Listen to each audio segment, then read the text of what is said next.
Hi everybody, Jenny Smith here again. We're continuing our training on implementation and management of cell phones.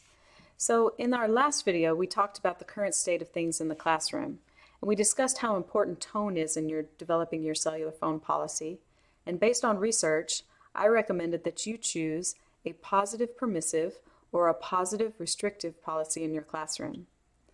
Now, positive permissive means that your policy has a positive tone and permits cellular phone use, and a positive restrictive policy also has a positive tone, but it restricts use. Today, we're going to talk about two major categories of intervention. One is going to deal primarily with punishment and consequences, a little bit with policies. This is mostly what you do after an infraction occurs. And the other category deals with prevention. I realize I'm a little distracted today. We just found out that my daughter's school is putting in their coronavirus plan, and it sounds like spring break is next week for us, and it sounds like students will not be coming back to school after spring break. So there's a good possibility that tomorrow will be my daughter's last day of high school.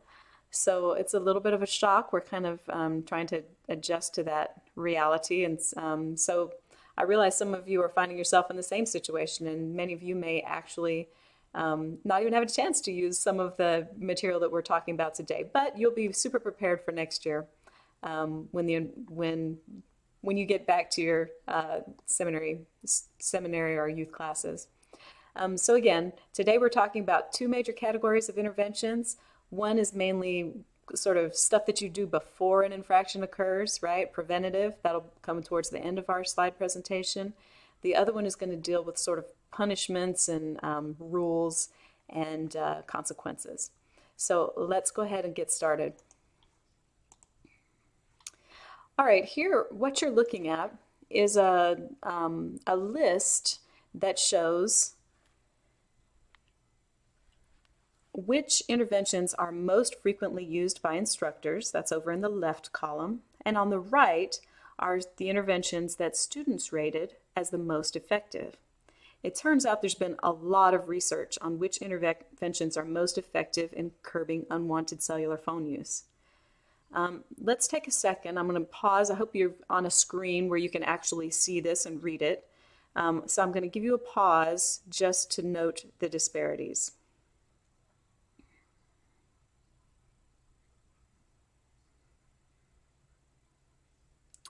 I think what you'll notice by looking over this column is that there's actually very little correlation between what's happening in the left-hand column and what's happening on the right-hand column. Instructors are most likely to use verbal warning or policies. Now, this list does not include university policy. That's actually at the 100% level for instructors, because these were college instructors. So we're talking about university policy number 1, verbal warning number 2, syllabus policy number 3. But if you go over to most effective interventions rated by students, syllabus policy and university policy are rated least effective, and verbal and public-private reprimand are only one notch above that.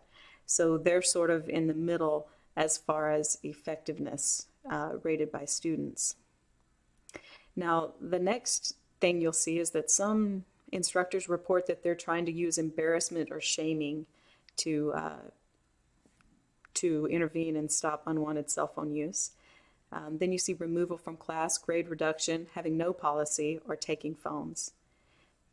But that's interesting that taking a phone is rated as the least frequent thing that an instructor will do, but it's rated as the number 2 most effective intervention by students. Or I'm sorry, by the number 3 most effective intervention by students. Number 2 being grade reduction, and then lower down with less effectiveness, as I mentioned, verbal reprimand or a dirty look from an instructor. All right, moving on. So if you're using verbal reprimand, and you should, you can expect that it's on, oh, let me read the research. Sorry, I skipped ahead. Now, the most frequent reprimand is a verbal warning with no additional consequences, and that's reported by 76% of reprimanded students. In other words, 76% of students who get in trouble for using cell phones are saying they got in trouble verbally, but there was no actual consequence beyond just being told to stop using a cell phone. Only 40% of those reprimanded students reported that the reprimand prevented them from using phones in the same class.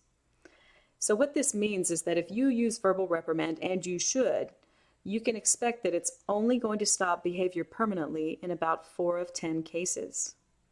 Now, we leaders and teachers often think that correction is all we need to do. We think we should be able to say one and done, but this just isn't realistic. Now, I'm not making any judgments here about whether I think this is right or wrong behavior on the part of students. I'm just saying that this very reliable study shows that verbal reprimand is effective in only 40% of the time. So this research showed something else that's interesting in this last paragraph. Out of the full sample of students, 61% report seeing others reprimanded would prevent them from using cell phones in that class. Interesting, right? Now, this makes sense in terms of teenage development. Teenagers are very concerned about how they're seen by others. Imagining themselves in the place of someone who is being corrected is more effective than being reprimanded with no consequence, right? Well, now you need to be careful about making someone an example in your class. Note that observing correction increases the likelihood that a student will behave, but only up to 61%. Even students who observe others being corrected are still very likely to misuse phones. That's at 39%, almost 4 of 10. So I'm sorry to be the bearer of bad news, but I hope that having realistic expectations about the effectiveness or lack thereof of verbal reprimand can help you feel less frustrated when students repeatedly misuse cell phones.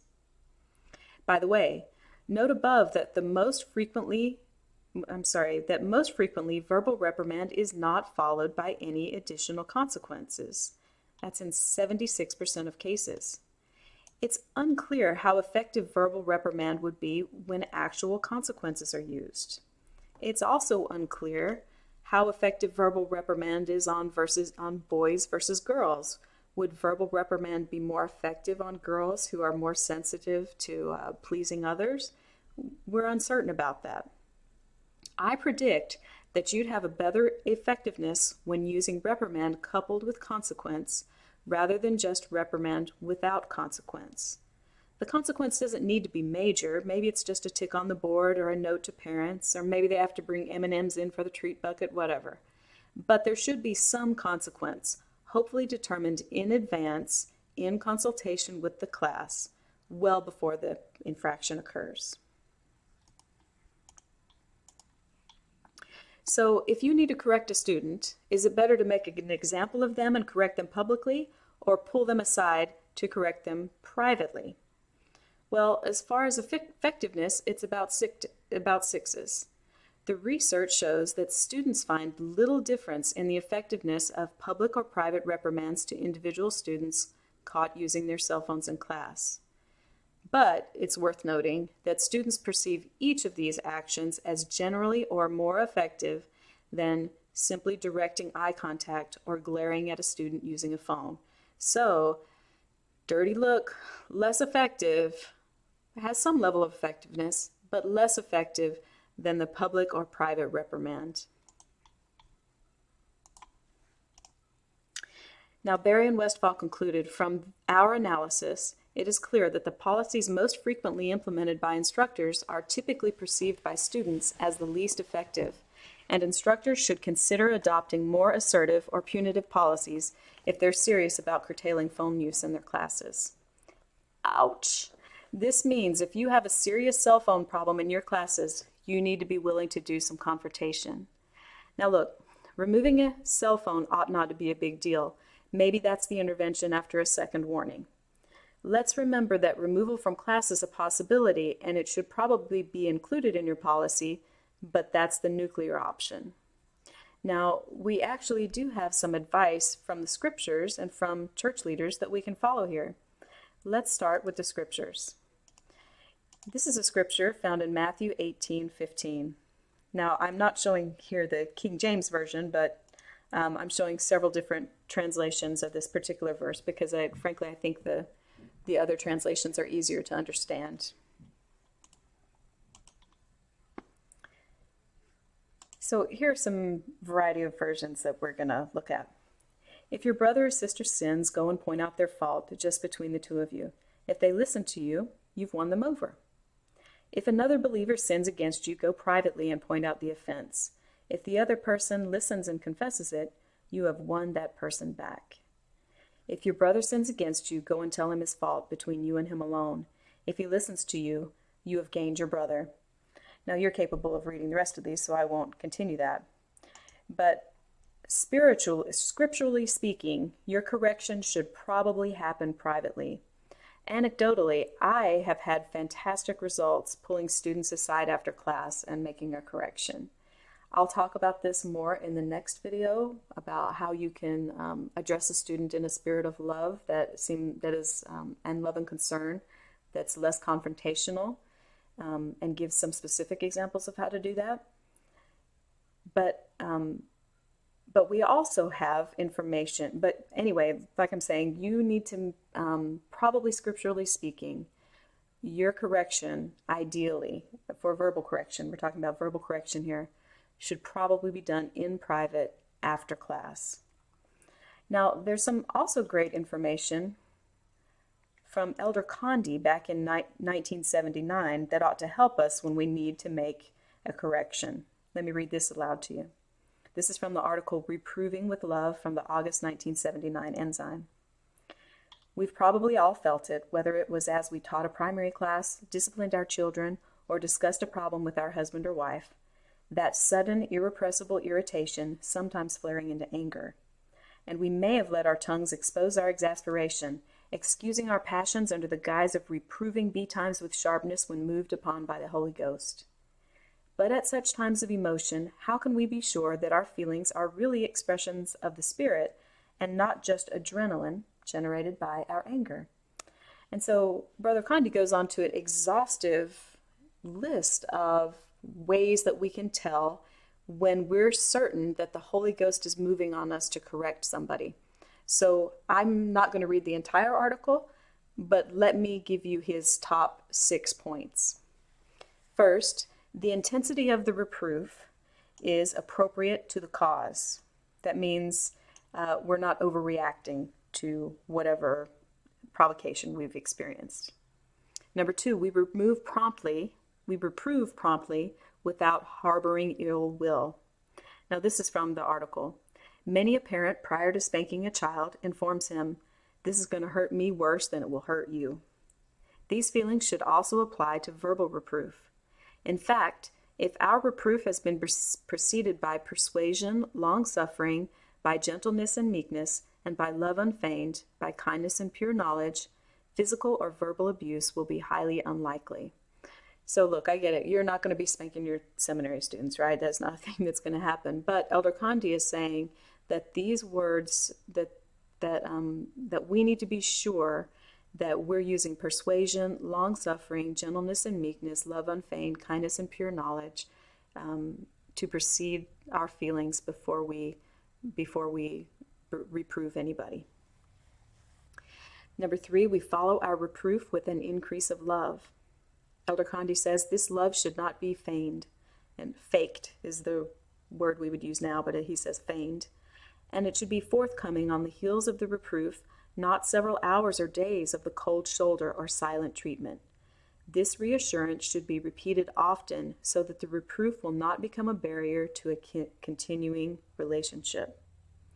So what this means is that if you have to correct a student, immediately do your reproof as quickly as possible, right? So ideally right after class or right after the incident occurs, privately if possible. And then without faking it, show love to the student and do so repeatedly, not just after the offense, but often, so that the reproof will not become a barrier to a continuing relationship. Number 4, we weigh our words and our feelings carefully. Elder Condi counsels us that we need to know all the facts so that we can speak with pure knowledge, which shall greatly enlarge the soul without hypocrisy and without guile. We don't seek to harm, to stretch the truth, or overstate the problem. Our objective is to sincerely help the other person and address the specific issue at hand. We don't make him feel inferior. All right, next, we are and have been in tune with the Spirit prior to the reproof. I've got that on there twice. And after the reproof, we feel at peace with ourselves. Now, I have hanging on the wall in my house this painting. It's a painting done by an illustrator, Justin, good gosh, I've forgotten his name, Vowell. There you go. Justin Vowell, who I went to high school with. He's a great artist. I think he's out of Memphis now. And this is a painting of a bomb that has a nuclear sign on it that's dropping toward a little mouse. And I bought this years ago to remind myself not to use a nuclear level response to a problem that is mouse-sized. And I think that this visual image has something of relevance here to this topic, that when we are responding or reproving a student for cellular phone use, that we make sure that we keep that response measured. Now, this may not be a big problem for you. It happens to be one for me, that I happen to be one of those people who's very good at going to full level 10 frustration or reaction when a problem when a problem occurs. But if it is a problem for you, this image helps me think about making sure that my reaction is appropriate to the circumstance and to the level of distraction. Now, moving back to our original slide where we showed on the left the interventions most frequently used by instructors and the interventions most frequently used by are rated effective by students, we can note that there are some interventions that are just not okay for us to use or that are not available to us as gospel instructors. The first one is embarrassment shaming. Look, it should go without saying, but embarrassment or shaming, snarky remarks have no place in the gospel classroom. Don't do it, y'all. Just look, don't do it. Grade reduction is another one that's not available to us as gospel teachers. We don't offer grades. There's no final exam. We can't flunk a kid who's doing something wrong. So that intervention that's listed as number 2 most effective is not even available to us as teachers. Now, removal from class isn't frequently used, but it's rated as very effective by students. This really is your nuclear option. It's not the ideal option. Remember, a teenager present, even with a phone, is not unlike a toddler who's present in sacrament meeting. Even though they're distracted, bumping around thinking about other things, they may actually hear something that could change their lives. It's better if students are present as long as they're not disruptive or harming others. So here's the money slide, peeps. Here are the most effective interventions rated most to least effective by students for curbing unwanted cellular phone use. Number 1, remove a student from class. This is the nuclear option. Number 2, remove a cell phone from a student. I personally, this is something I would do, but this is not something I would not do this without a warning, or I would not do this without a statement in my policy stating that, after one use, you lose your phone temporarily or permanently.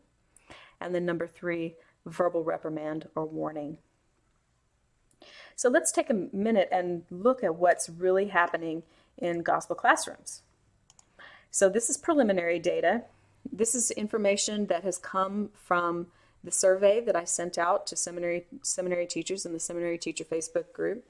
So let's see what people are really actually doing to manage cell phones in their classrooms. All right, 71% of you, most popular option, most popular option is circulating. People are walking around the classroom to deter cell phone use. The next most popular is verbal correction during class. 71% of you are doing that. That's an expected result. Now, this was a surprising result to me. 67% of you, or basically 2/3 of respondents so far, have reported that they ignore it. When they see a problem with cell phones, they just, I'm not dealing with it. Another popular intervention is using more active learning. I'm so proud of you guys. This is great. More active learning really is a positive thing that you can do to curb unwanted cell phone use in your classroom. Another popular one is finding ways to incorporate cell phones in the classroom. That's at 55%. Great. That's amazing. I'm hoping we can get it to 95% after this training, that you'll know ways that you can incorporate cell phones into your classroom, give students something to do with their fingers that does not relate to Instagram or Woody Puzzle or whatever it is, whatever the game du jour is today. 40% of you report that you're restating the policy or using classroom setup. Many of you are explaining why use is prohibited. You're coaching. Put your cell phones down. You're removing phones temporarily. You're involving parents. Just as a note, removing phone temporarily.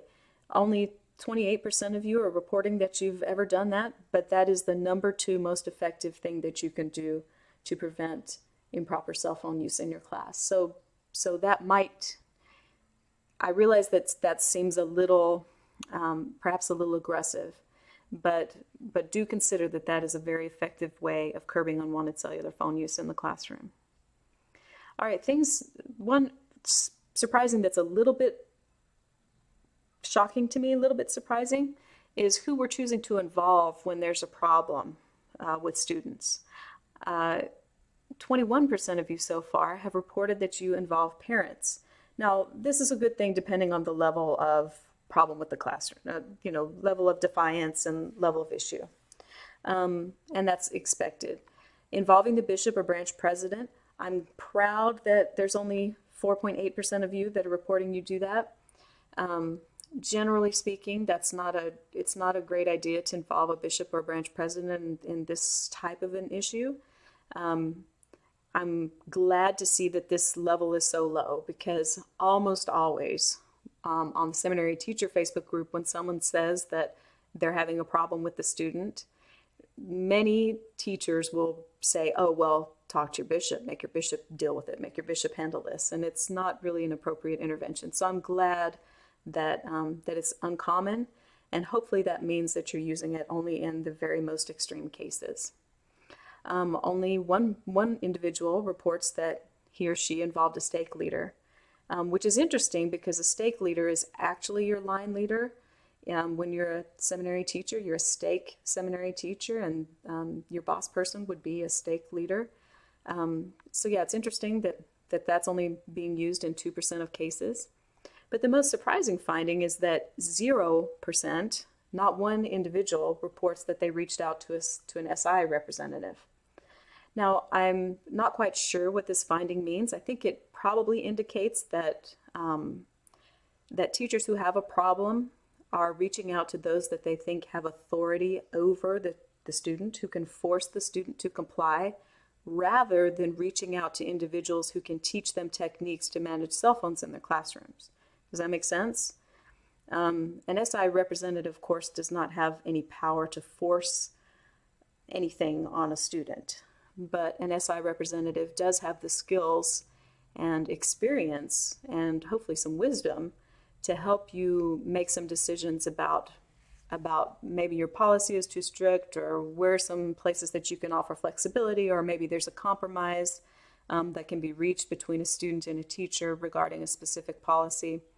So yeah, I'm surprised that 0 people reached out to an SI representative for help there. So that's a surprising finding. But overall, this is good news. You're using verbal correction. You're using Circulate to handle issues. We're going to work on, there are some cases, I think, where it's necessary to ignore a problem, where the confrontation is not worth the disruption that it's going to cause to that student or to others. But hopefully I can teach you some methods that you can use to intervene with students after class that will be effective and not be confrontational or damage your relationship with students. All right, next, so let's see what seminary teachers are doing most frequently in the classroom. Again, these are preliminary results, but right now, what teachers are saying is that they are most likely to ignore it or use active learning. This is great. Okay, especially active learning. I'm super excited that roughly 1 in 4 of you is using more active learning in order to prevent and discourage cellular phone use. You're going to see in our next slides that that's actually the top 2 or in the top 3 most important things that you can do in order to prevent unwanted cell phone use is to include more active learning. Ignoring it, of course, is not actually a management issue. But so 1 in 4 of you are most of the time just ignoring cell phones. You're not dealing with the confrontation. That's an expected result. Now here, with coaching and verbal correction, you're going to see right here we have 12% and 12%. That's the next most common responses, these 3 are. But I think this is actually showing an error in my study. I think that coaching, where it says put down your phone, pick up your phone, that's the way it was phrased on the question, sounds too much like verbal correction during class. And that perhaps what I intended by that was coaching for the group as a specific learning technique or a specific management technique, and one that I'm going to be training you on later. As well, that you're standing in front of the classroom and you say, okay, everybody, put your phones away for 5 minutes. We're going to need both hands for this activity. And then you get the Play-Doh out, or you're playing a game with a ball or something like that. And then you're coaching everyone, pick your phones up. We're about to read our scriptures. This is a way of modeling and teaching students how and when to use their cell phones during class without being aggressive or negative. But I think that coaching sounds a lot like verbal correction. By that I meant individualized correction, like stop that, don't do that, do you remember the rules, put your phone away, don't forget you don't want to get a tardy or whatever. I don't know what you're doing. But I was thinking of coaching as a group intervention and verbal correction as an individualized intervention, and I think that my poor wording skewed that result. So if that were corrected, it's most likely that 24% of you reported that you're most using verbal correction, which would be another expected result, that 1 out of 4 of you are most likely using verbal correction, and that would match with the earlier studies. The other thing that people are reporting they do very frequently, and I'm proud to hear it, is circulating. This is an effective method. I'm very glad that many of you are using this to manage cell phones in your classrooms. That actually is the method that I use most frequently in class, is circulating. Now, the rate of classroom cellular phone use hinges on several factors independent of phone use policies. Students reported that they were less likely to use their phone during classes within their major that have smaller enrollments and that frequently involve group activities and discussions involving active participation. For classrooms falling outside these parameters, the task of controlling cell phones is an uphill battle with no apparent panacea. According to students, classroom phone use policies that are more successful require faculty to confront students in a potentially uncomfortable and unpopular manner. So let's talk for a minute about some of these other factors in more detail. Now, this is a slide that shows a graph that's from the Berry and Westphal study, and I think it's super great. I realize that most of you will be viewing this on screens where you can't see the lettering, but I'll try to describe the graph in a way that makes sense to you so that you can interpret it through me. I'm not the best speaker, but here you go. What you're seeing here is a graph that shows 2 sloping stacks of data. On one side, over here on the left side, you see these tall black columns. And what these are indicating is that these items show that students are less likely to misuse cell phones when these types of interventions or these type of classroom management issues are present. Now on the right-hand side, there's a stack that shows gray columns, and these show that when these things are present, that students are more likely to misuse cell phones. So what we're learning from this graph is that students who are in small classes are the least likely to misuse cell phones. In other words, that's the most powerful predictor of whether students are misusing cell phones is the size of their classes. The next most powerful predictor, and it's almost right up there with classroom size, is group discussion. In classes where there are group discussion, students are far less likely to misuse cell phones. Next, also very high up there, group activity. When students are in a group performing activities, they're far less likely to misuse cell phones. Again, the next most likely thing is classes in their major. In other words, this is a required class. Well, seminary is not, or let me rephrase that. That it's a required class. In other words, that an individual has to pass this class in order to continue on with their studies. As you know, seminary is not a required class for anything, right? Seminary can give you a leg up when applying for a church school. It can give you a leg up when you, or it might influence what countries are available to you for going on a mission. But there's no requirement for seminary. You don't have to have had seminary to be a bishop. You don't have to have seminary to attend the temple. Seminary is not a required class. Neither is Sunday school. So I think if we were going to apply this to the gospel classroom, how could we make seminary or Sunday school feel required to students? We would say that we were trying to make it feel more relevant. And so I think this is not put in this data because this was data that was created studying secular students. But I think that if we were able to help seminary feel vital, that the things that students are learning in seminary today will help them deal with that punk in the lunchroom, or the difficult younger sister, or the person who's pressuring them to cheat on an exam. That students would find value in seminary, and it would feel required, it would feel necessary to them, because they could see the literal application of these gospel principles in their lives today. So that's my take on this.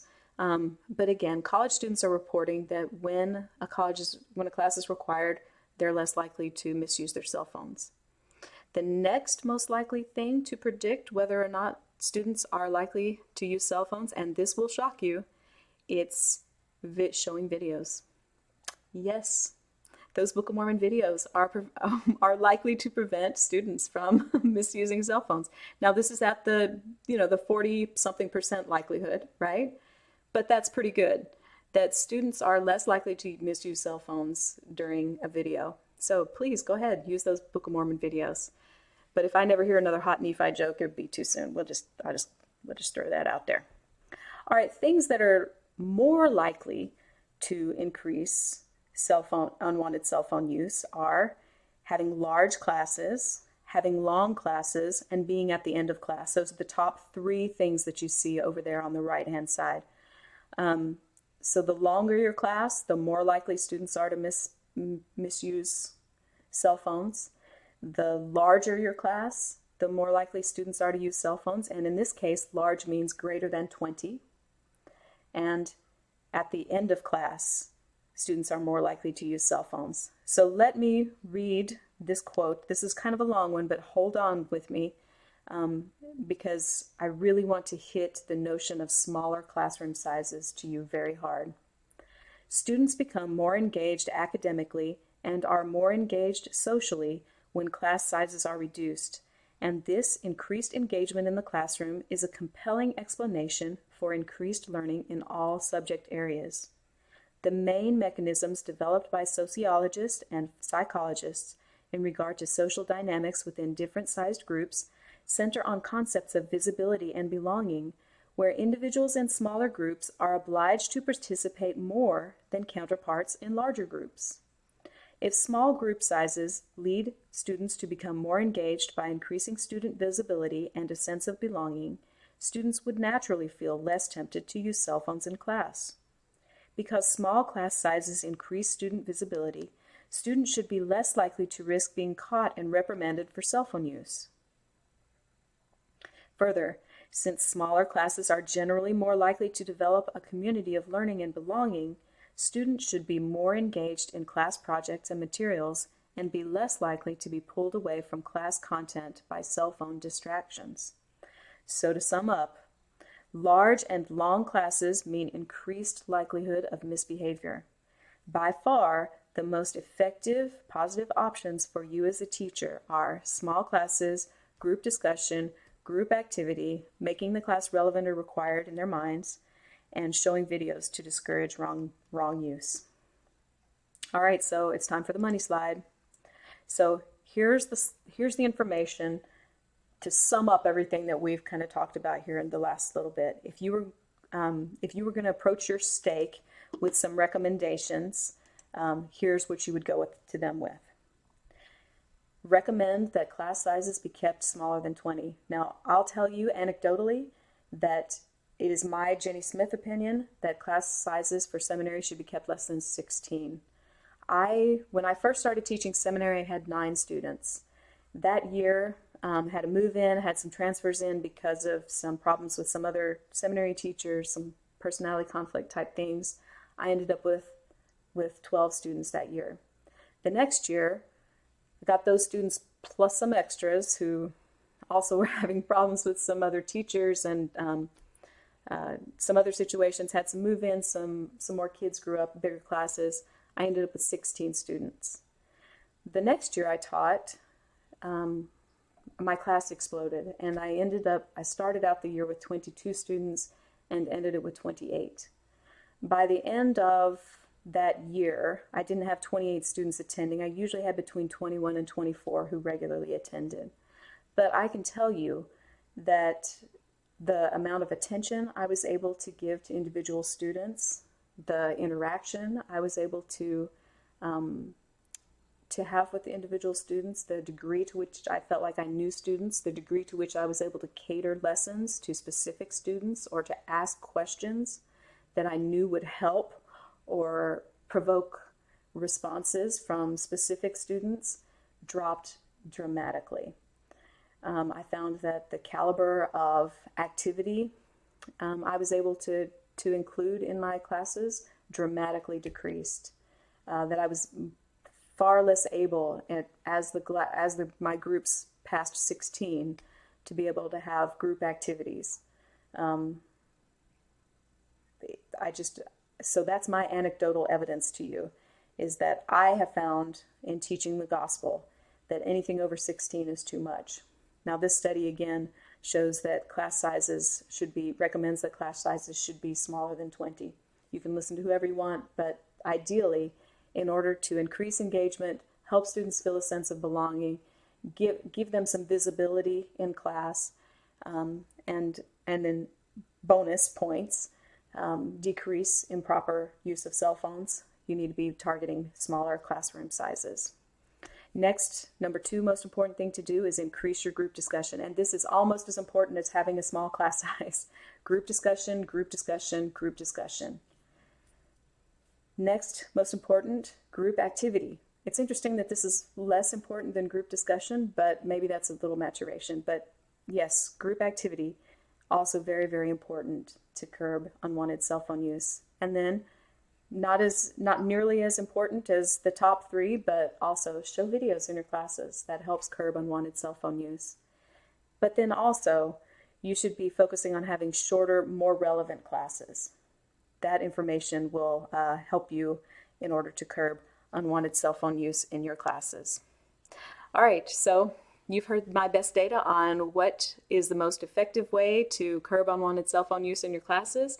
I hope this has been helpful for you. Thank you to those of you who've already commented. If you have any questions, please ask them below. Please make any comments or feedback. If this was helpful for you or I didn't make something clear, please let me know. If I've left something out or you would like me to bring something up in a later video, please go ahead and do that. I'll be knocking out another video tomorrow. Thanks so much. Bye-bye.